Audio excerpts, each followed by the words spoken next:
ఇప్పుడే జీ5 app download చేయండి. చూడండి మీ ఫేవరెట్ టీవీ షోస్ ఎప్పుడైనా ఎక్కడైనా. పాప స్పృహలో ఉంటే పెద్దమ్మ రానే రాదు. కొంపతీసి ఇప్పుడు పిల్ల స్పృహ కోల్పోయేలా చేస్తారా ఏంటి? అలా ఎలా చేస్తారు? చేయొచ్చుదన హిప్నటైజ్ చేసి పాప నిద్రలోకి జారుకునేలా చేస్తే ఈ ప్రయోగం ఫలిస్తుంది. పెద్దమ్మ తప్పకుండా వస్తుంది. సోఫాలో కూర్చుండదన.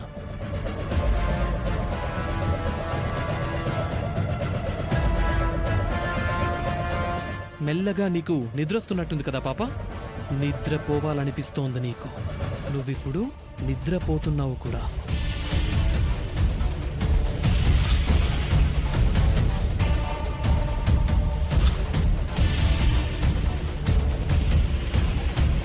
జీ5 యాప్ డౌన్లోడ్ చేసి అన్ని ఎపిసోడ్స్ పూర్తి ఉచితంగా చూడండి.